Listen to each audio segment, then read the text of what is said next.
welcome. Officially welcome to a little flowy hip action. So I thought we would start with a butterfly pose. Now, you can do the butterfly pose as a forward bend. And by butterfly, what I mean is to just create a little bit of space. So your heels don't have to be really drawn up against the hips. It's a wide enough space that you can bring your pelvis forward comfortably. You can have your spine a little bit taller. You can let your back round a little bit more. Or, because we're gonna do some flowing movements on our back, you can start your butterfly lying down, which is what I'm gonna do. So I'm gonna take a blanket and roll it so I've got a little bit of support to put underneath my knees. And I'm also gonna use the opportunity to open up my chest a little bit, so I'll just put a pillow down. If you've been leaning over your computer or something like that today, this might be a nice way for you to.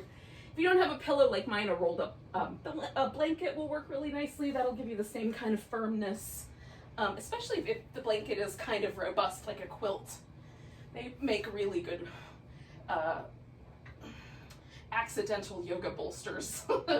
Basically all a yoga bolster is, which is what this pillow is called, but it's basically what that is just a quilt matting really intensely pressed together into a shape. So if you roll up a quilt or whatever you've got at home, you should be able to get a similar kind of support underneath yourself. It might be a little squishier, but not too bad. Okay, so I've got my butterfly shape with my legs, and this lets my hips kind of take this externally rotated position.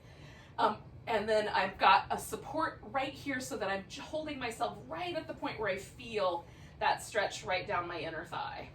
So it's not too sharp, it doesn't feel pinchy at the hip joint. I've got just the right amount of like mellow stretchiness there. And then my shoulders are sort of dropping off, my arms drop off the edge of this pillow. And so that allows my chest to open up. So even though we're gonna mostly focus on the hips, it's nice to do something for your shoulders and chest as well. When I do shoulder and chest oriented yoga classes, I always throw in a little nugget for the hips too. So we'll hang out with this. And so just finding your breath, finding your presence, whether you're doing the seated version or you're doing this lying down version. Just morph yourself right into your environment. Sometimes, you know, when I get inside my head, I sort of stop paying attention to what's going on around me. And even with my eyes closed, I can tune into the sensation of the air in the room. I can tune into the sensation of the floor underneath me and the textures of my mat and the carpet. And the sensation of my bones relaxing into that support.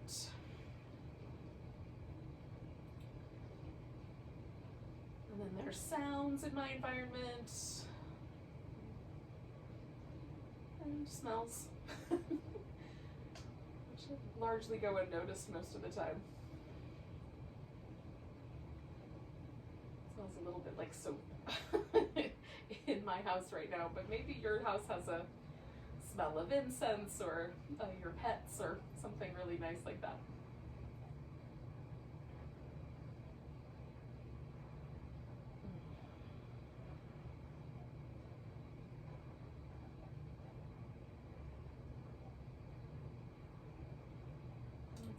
Merging into my physical environment, merging into this particular moment in time,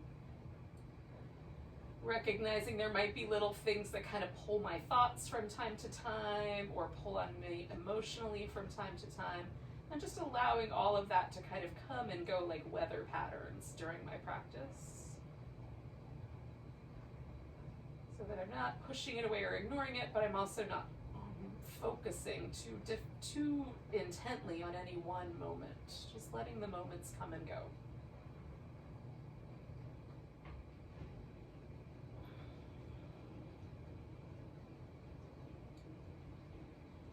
As always, the breath is always the anchor for our practice.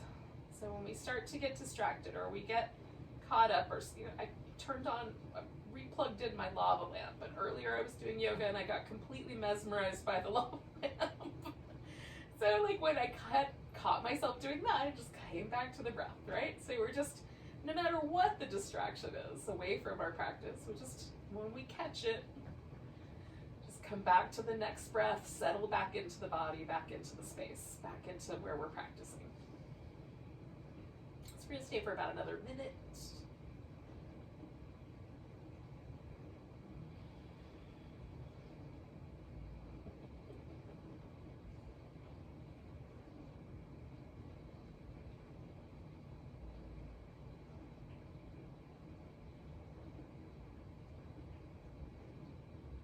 Just as a side note, if you've never done lava lamp meditation, that can be a formal thing as well, where your whole point of focus is to stay with the lava lamp.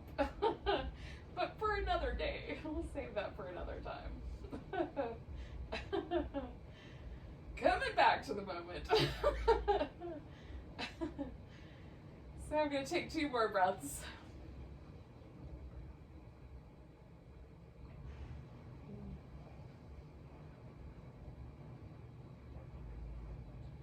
Now, all I'm going to do is just slide my legs out straight.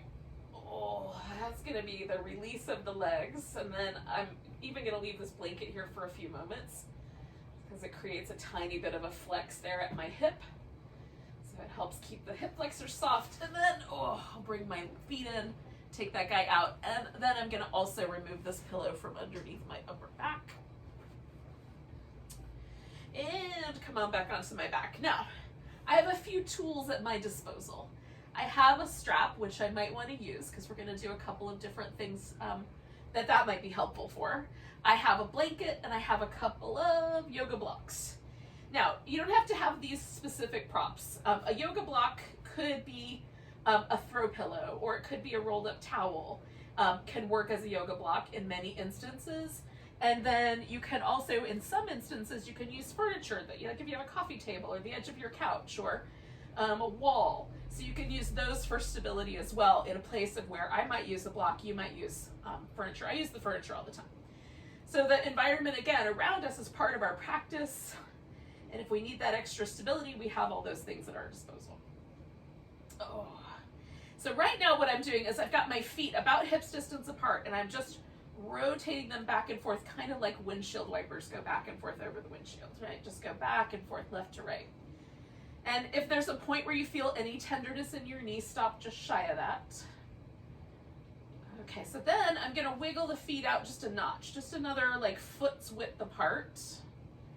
Same idea, and I'm just noticing if there's any difference in sensation in my hips or in my knees. Then I'm gonna wiggle my feet apart one more time. Now, if I had a regular yoga mat, my feet would be outside this width.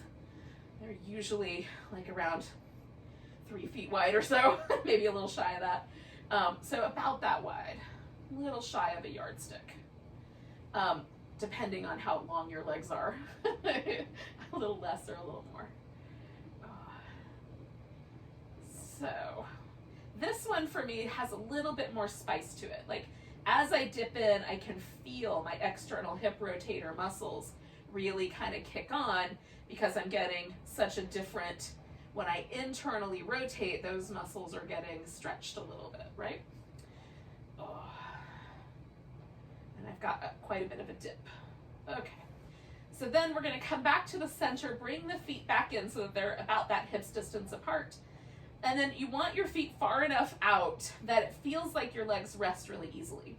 So they're not going to fall open, they're not going to fall inward. You don't have to grip with your thigh muscles to try to hold them in place. They're really just going to stay there. This is called constructive rest.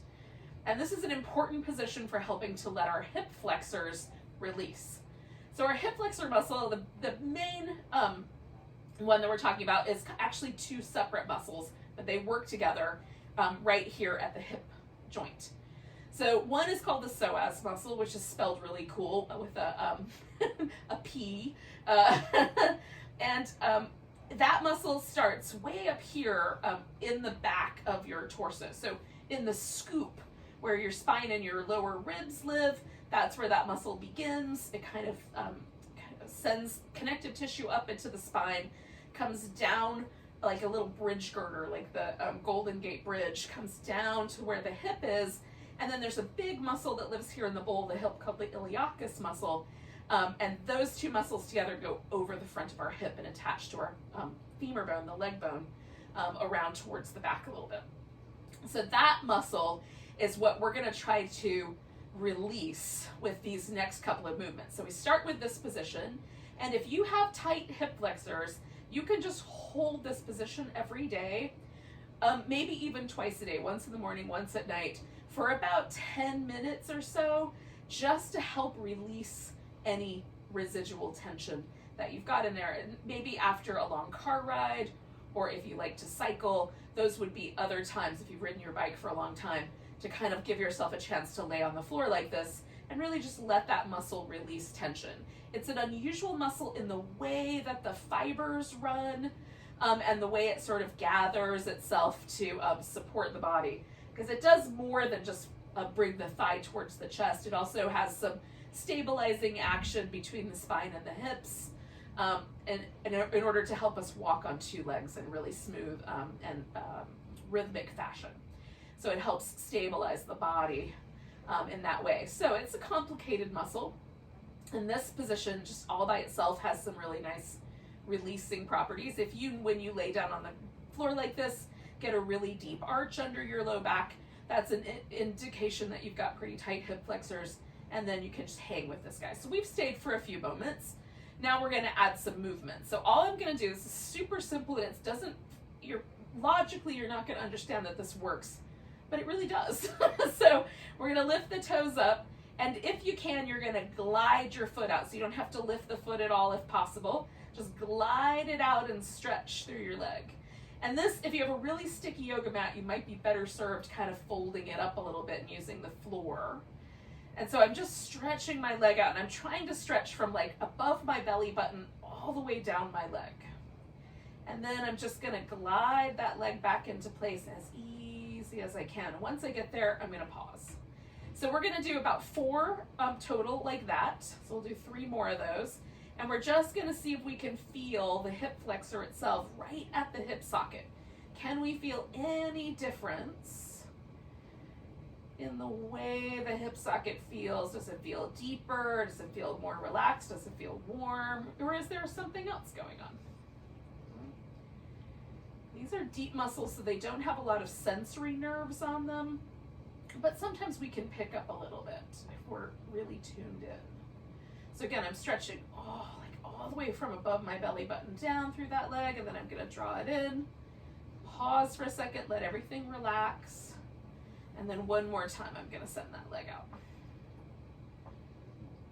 And this is one of my favorite hip flexor releases, and when we're stressed out, our hip flexors also tend to tighten because they're fight or flight muscles. They help us run from danger, right? Or stand and fight. So right now, if I just take my thumb or my index finger right to the hip joint, right to the front part of my hip, I can feel a difference in the tendon that goes over the front of my pelvis. This one feels deeper, this one is a little bit higher up, and it's just a tiny bit of resistance if I kind of squish into that joint. And so something has happened, but we're gonna see. I'm gonna try the other side in a second, and we'll see if it worked. Now we're gonna do one more movement here. So we're gonna lift the toes, we're gonna send the foot out, then we're gonna rotate it. So the toes go out to the right a little bit, drag the leg in, so we're like in that butterfly shape, and then bring it back to the center. And we're just gonna go smoothly 4 times back and forth. Go out, rotate, come back in, come back to the center. One more. Send it out, rotate, come back in, back to the center. Now go out, and we're just gonna pause right there and wiggle the leg back and forth. Like, again, sort of like that windshield wiper move, but with the leg straight. Just toes go to the left, go to the right, go to the left, go to the right. And you can make it more of a shake, or it can be a really slow, deliberate move. Just try to get as relaxed as you can through your leg and hip. I like to shake a little bit more kind of rhythmically and quickly. It feels really good. And then bring your leg back into constructive rest, and then just let everything relax, and then just feel. Is there any sort of sense of asymmetry or slight difference in this hip versus this hip. Again, you might not notice anything. And then we'll do the left side. So we're going to take the left toes up, we're going to stretch that heel out, and we're just doing these 4 kind of slow ones, stretching all the way down the front of the leg, and then drawing the leg back and pausing and letting the hip relax. Super simple, but it's a really lovely little flow. And full, straighten the leg out, and then we're going to flow back in, pause and relax. Toes up, flow out. Oh, it feels good. Draw the leg back in. Pause. We're going to do that one more time. Oh.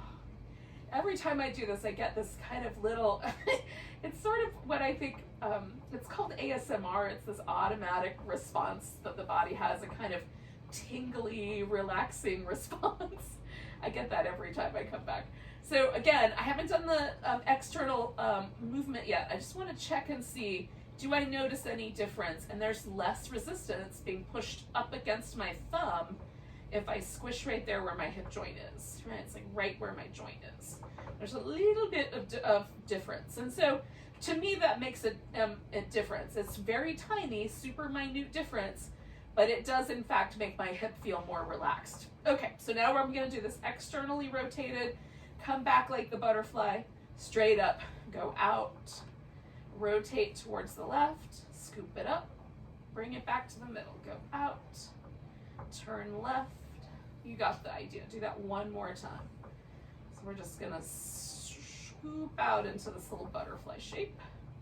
And then one more time I'm going straight out and I'm just gonna jiggle. So rotating my whole leg bone right and left. And I do that almost like a shimmy. I want the rest of my body to get a little bit jiggled by it so that there's a sort of corresponding release in the joints. This is actually has a technical name. It's called penticulation. And so I think it's pretty great. Come on back. You watch animals do this. So like a dog will do downward facing dog and maybe some upward facing dog. And then they go, whoa, and shake everything. And I have animals that, little ferrets that shake everything. Just shake, shake, shake, shake, shake. And that is just their way of sort of releasing tension. They stretch and then they, whoa. And it works. Like, notice it in your body. If you don't believe me, try it. See what happens. All right, so we're going to take one leg, bring it up on top. Now, that might be as far as this goes tonight. As I just throw one leg up on top of the other. In this case, my right leg is up on top of the left. Or you can bring the legs in towards you and hold on to either both feet or just the one leg. And so we're going to, kind of aim in this outer hip area and see how it goes. If you don't like holding on to your leg, but you can add a little, like maybe take a yoga block, rest one foot on the block and the other leg up on top of that. You can do it like that so that it's a little more relaxed. Or you don't have a yoga block, you could use your coffee table or the couch or a bed. Put your foot up on the furniture or a wall. And put the other leg up on top. I use the wall all the time.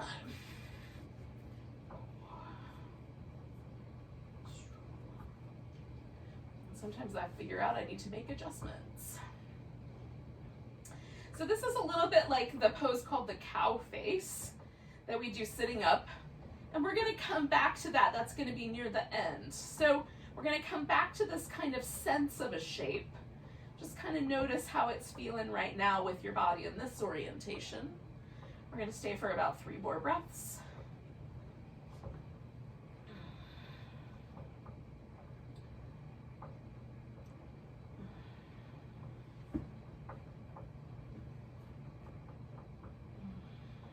Now, first possibility is that I grab hold of my big toe with my peace sign fingers and I extend the leg up like that.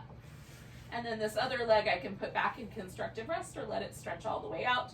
Second possibility, which I like better, is that I can extend my leg with a tool holding on so that I can get the leg a little farther away. I don't have to worry about how long my arm is.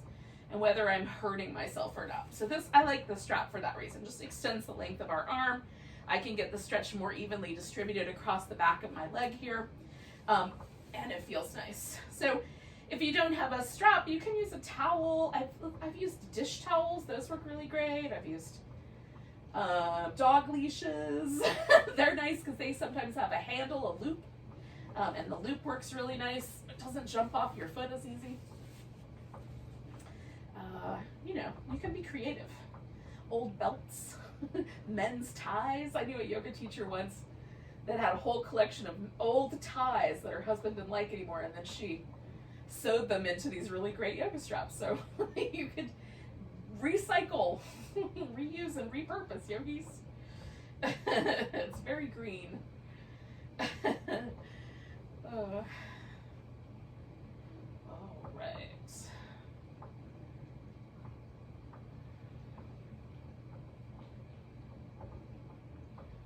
So I'm hanging out with this kind of stretch on the back of my leg for about another 3 breaths.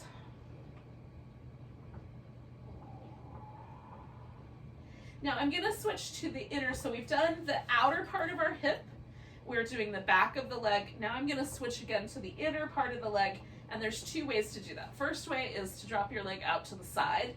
And because gravity is pulling the leg towards the floor, we get this inner thigh stretch. Now that's very similar to the butterfly that I was doing earlier. So I'm going to switch this up, and I'm going to do a pose called Vishnu's Couch of Snakes pose. And just the name alone is enough to make me want to do it. So you roll onto your side. That leg goes straight up in the air still. But now, what's happening is my inner thigh, and I've got a little bit of a cramp in my quad, so I'm going to exercise that real quick. My inner thigh is getting this really great stretch, and it's sort of a boat pose. So I am kind of having, wants to collapse back like that. So I'm having a little bit of an effort to keep myself elevated. So I've got a little extra core work here, and that's kind of fun. If you lift your leg above the floor, it's a little more kind of boaty-like. So you could add on to it if you want. So either one will do. Just pick the one you like.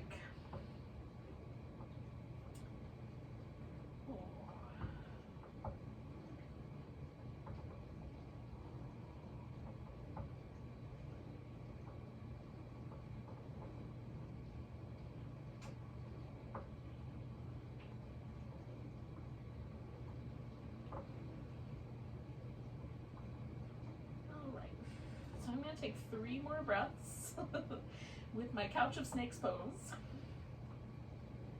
Alrighty,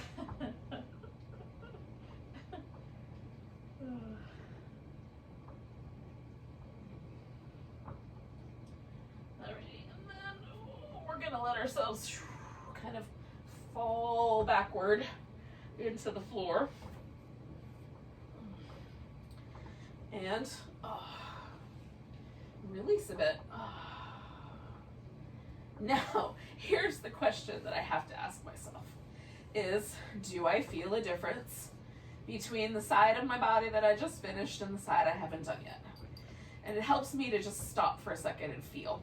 So I would swear that my right leg is a little bit longer than my left leg. It feels like my right hip is closer to the ground a little bit. It's not. If I put my fingers on top of each hip, they're pretty much the same height, but the sense is that this whole area has been relaxed enough that it feels like it sinks a little closer to the ground.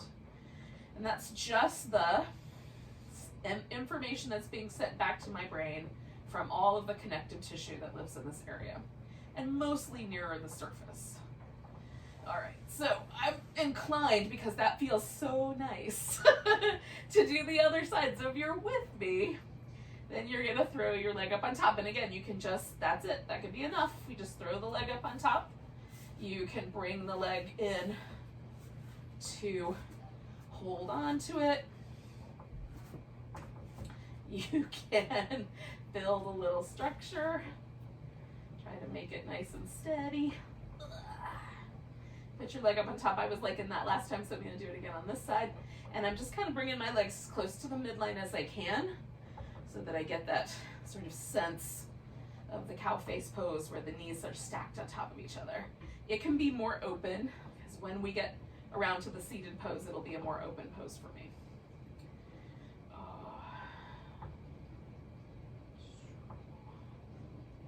And I'm just letting myself get kind of heavy. I'm using gravity to my advantage, trying to let my upper body really relax into the floor while my hips are getting this delightful stretchy sensation.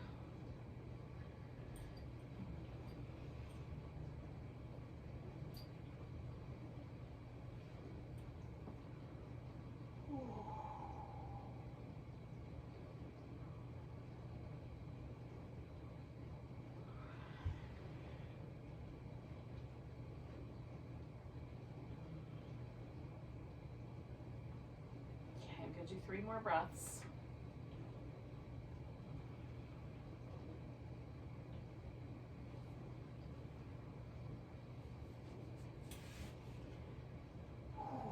So when I inhale now, I'm going to take that leg straight up, let go with the side, and then just kind of find what I think is the best sense of this stretch. And again, if it all feels like it's attacking right at the tip of my bone, right at the joint, that's a little too sharp. I want it to feel like the stretch is evenly distributed across the whole back of the leg, which for me is best achieved by letting the leg get farther away from my torso, right? Closer in, I'm feeling more and more and more sensation. If I bend my knee and pull my leg in, it goes right to that sit bone attachment.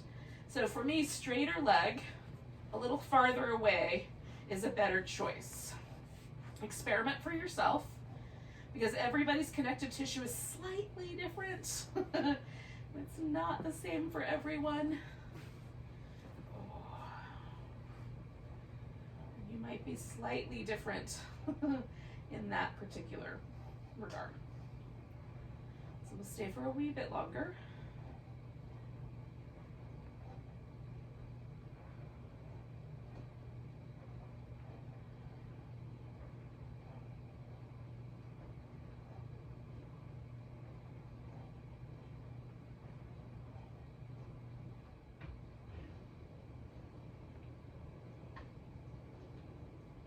So about 3 more breaths here.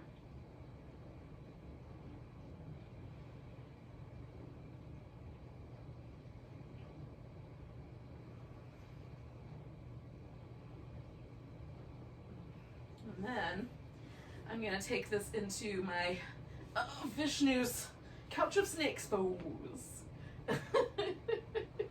So this has been one of my favorite poses of the pandemic.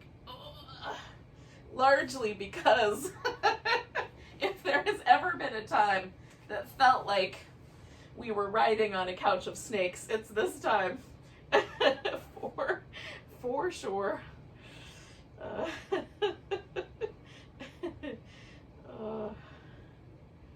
And you can do it laying down, which sometimes I just need to lay down, y'all.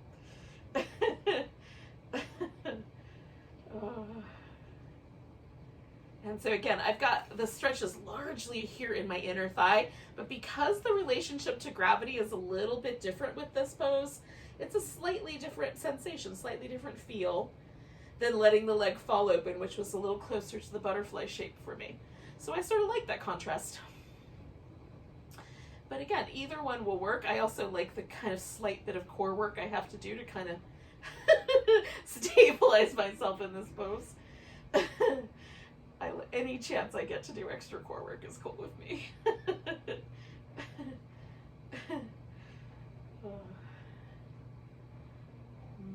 I need all the strength I can get.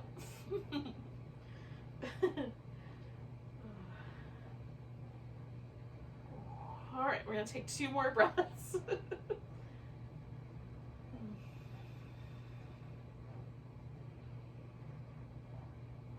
then I'm gonna take a big inhale and kind of let myself fall down with the exhale. So I'm just gonna unwind this whole thing. sort of gently place myself back down on the ground. And again, I just want to test things out, right? Just stretch out.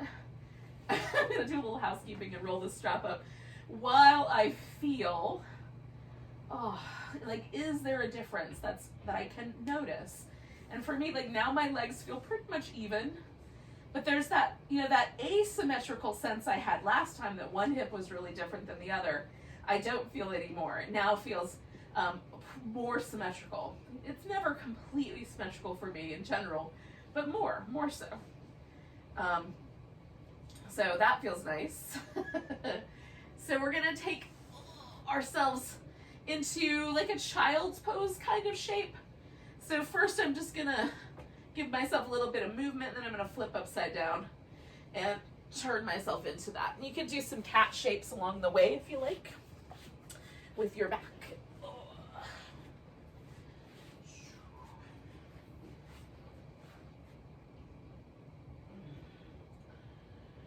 just get spine moving a little bit because we're gonna do some lunges. Okay, so we'll start this little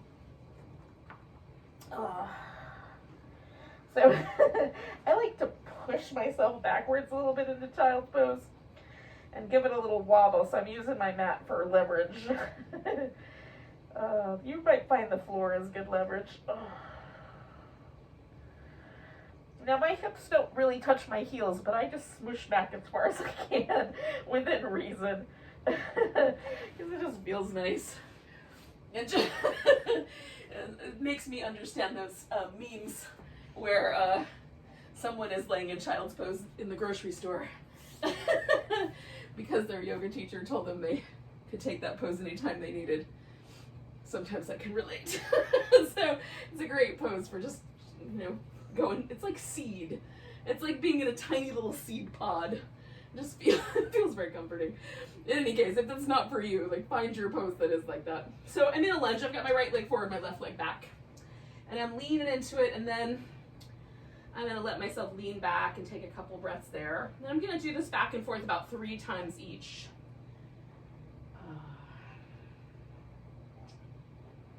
So I'll move forward again, kind of hang out with the lunge. The blocks are helpful. I have short arms. So some people can reach down and actually put their hand on the floor, but I am not one of those people. So blocks are helpful. Furniture will work, anything you got.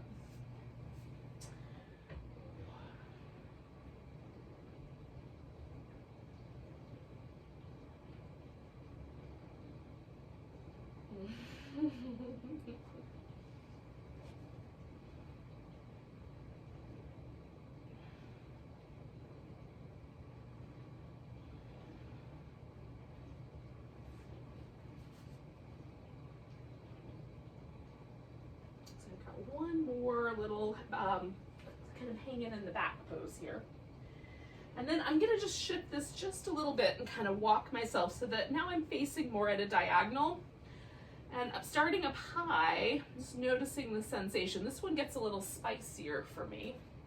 Then I'm gonna come down to my hands. And then walking my hands out so it's almost like a downward dog in the upper back.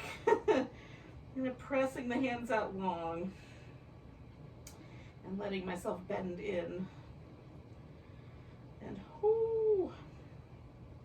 You can also sink your hips back towards this heel if you like, but ooh, that's way too spicy for me. Now when you're ready, we're gonna leave our hands kind of over on this side. Take that leg back and bring your other leg forward. And again, we're just gonna start somewhere. I'm gonna start with the lunge.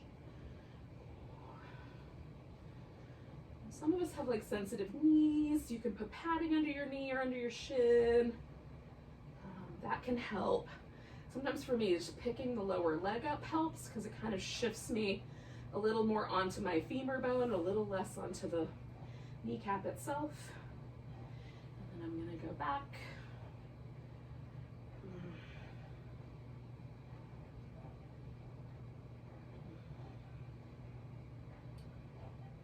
I'm kind of doing in a range of like 3 breaths for each And then floating forward. Sometimes I float forward on the individual breath. Sometimes I like to linger a little bit.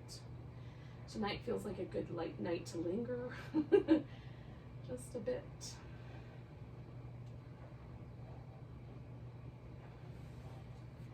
And then I'm coming back again.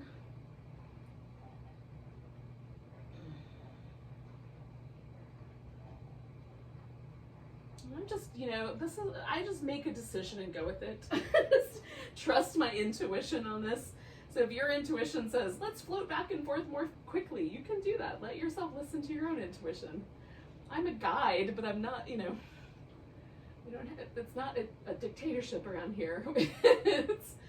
You get to decide how to do your own practice. I'm just giving you some suggestions.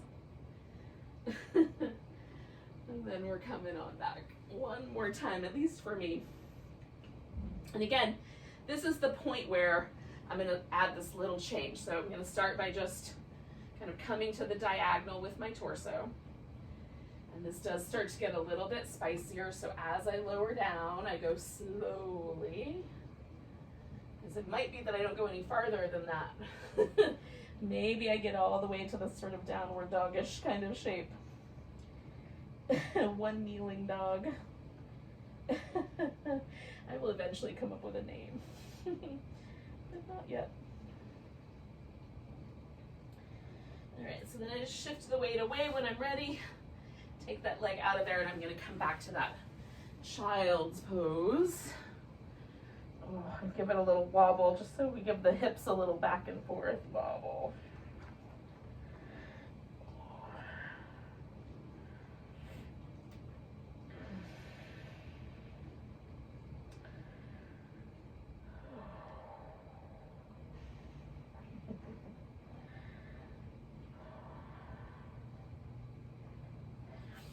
A little bit loath to leave that pose, but for our purposes tonight, we're gonna come to a seated position to do our last couple of poses. We got one on each side. And then we're just coming to that kind of cow face shape. Now, cow face pose also usually has this arm position where you try to clutch your hands behind your back. Now, you're welcome to add that to it. I'm not gonna do that part, but you can. So if you like, and if your hips are up for it, you can stack your knees on top of each other and then kind of sit down into that. You can stack your shins on top of each other. This one's the one that's right for me. And I even add one little extra bit to it, and I put a block up front.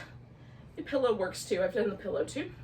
And just let my foot shift slightly forward so that my bony ankle is not pressing into this tender skin of my inner thigh. There's a little empty space right here. I can fill that with a blanket just to give it extra security. And if none of this works, you can just sit cross-legged because that might be enough. And then we just pause. You can sit upright, even lean back a little bit. You're feeling this kind of outer part of the hip again. Maybe we lean into it a little. And this is just, we've sort of built our way up here, hopefully, by releasing all these areas in our hip.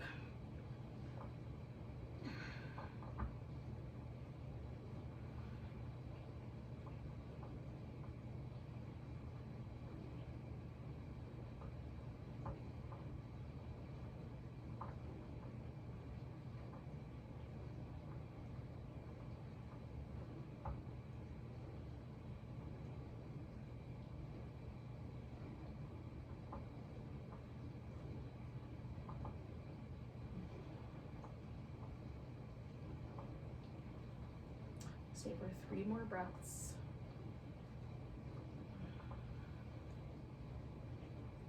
Now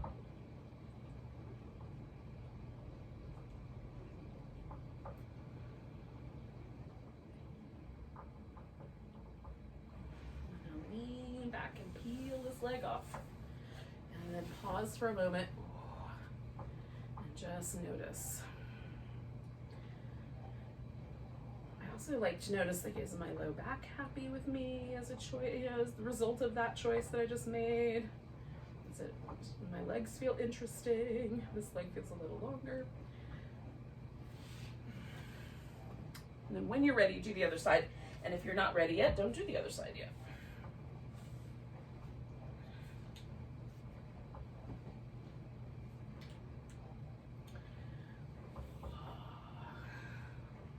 The side for me is a little tighter. There's a little more resistance. I feel it a little sooner. I need to go as far.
Okay, I'm gonna take 2 more breaths.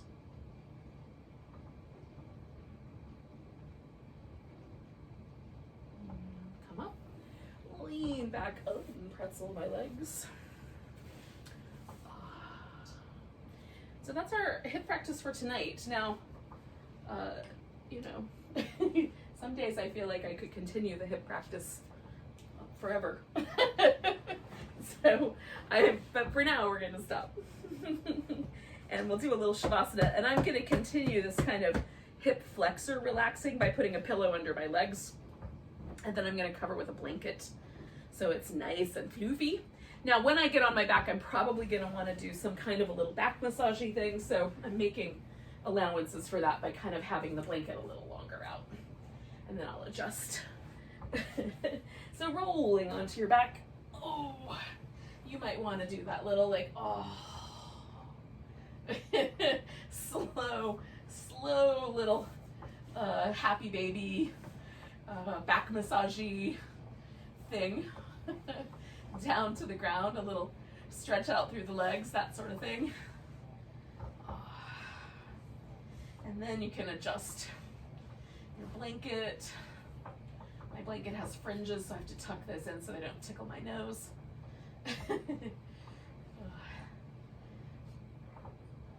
And then we just let ourselves get comfy for a few minutes. Now, if this pose doesn't work for you, you can do a seated meditation pose, or you can do like legs up the wall, or throw your legs up over the couch, a chair, or the bed, so that you have a little bit of an inversion for your final relaxation instead of this corpse pose.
more breaths here.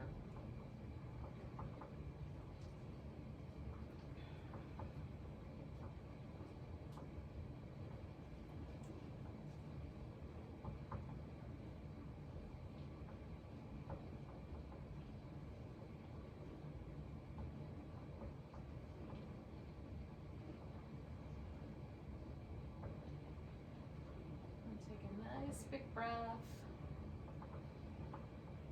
and a big deep sigh. Give your fingers and toes a little wiggle. Stretch out your hands and feet. Give your wrists and ankles a little movement. You can give your whole body a big stretch. And then for me, I like to sometimes do like a little kind of back massage. So bring the knees in, or you can roll over to your side if you like. Do some of each. And then when you're ready, you'll just bring yourself up to a seated position. And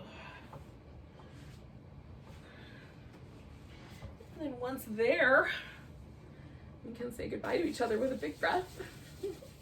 Take a nice big inhale. And a big sigh. And then a greeting to you, to the rest of your night. Namaste. And thanks for joining me.